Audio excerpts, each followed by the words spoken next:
For a much needed escape, my wife and I decided to get away for the weekend.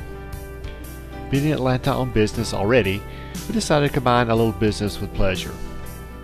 We chose to stay in Buckhead, known for its premier shopping and dining. Choosing where to stay was difficult simply because there's so many options. The first night, we decided to go top shelf, and couldn't have been happier. Our room was comfortable and warm, and the view was amazing, and we both found it very romantic. My wife loved the world-class spa, and it gave me time to catch a quick workout.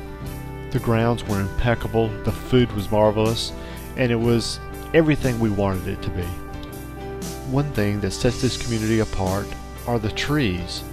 From the street level, they're gorgeous, but when you get on the upper level floors and you look out over this canopy, it's amazing. The buildings seem to grow right out of the forest floor. It's really spectacular. Now it's finally time for us to get out and do some exploring, and the Atlanta History Center was top on my list. There was so much to see, I could have very easily spent the whole day there. The facility is huge, and we found the exhibits to be not only informative but very artistic as well. This being Atlanta, you would expect the Civil War to have a fine display, and we were not disappointed. The artifacts and interpretive displays really gave you a sense of what it was like to be in the heart of Dixie during that time period. Now, I had been in Atlanta during the 1996 Olympic Games, but to relive some of those moments that I actually witnessed and to see the transformation that the city went through to prepare for the Games was A, educational, and B, very moving. There were many other personalities and exhibits on display, like this one of Bobby Jones, but once you walked outside and walked along the nature trail, the forest opened up to reveal the Swan House, a 1928 mansion that's worth the price of admission.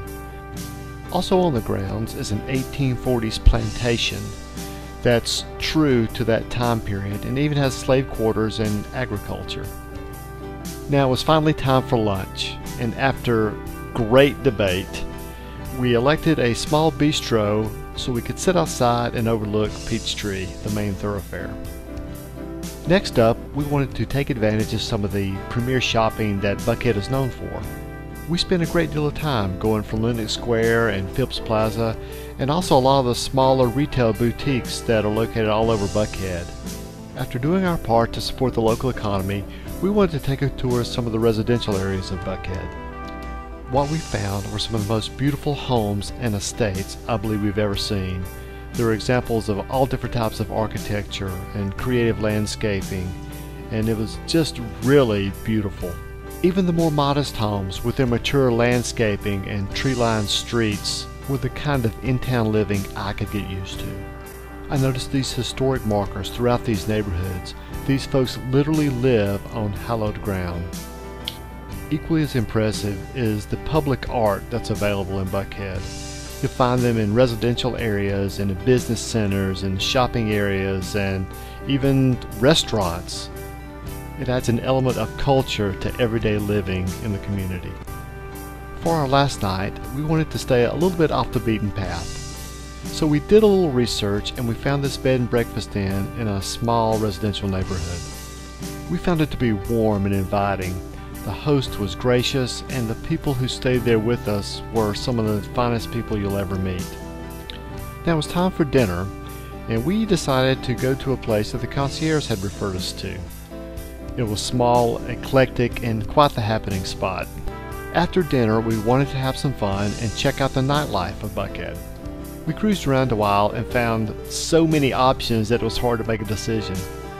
Ultimately, we decided to sample a number of different places. We followed the crowds and found the happening spots, went to a number of pubs and some nightclubs, had a great time, and stayed out way too late. The next morning, we grabbed a traditional Southern breakfast at the White House, a restaurant full of political memorabilia, and it's where the who's who of Buckhead could be seen at any given day. Now, my wife and I both felt the need to get outside and stretch our legs. We found a number of surprising options.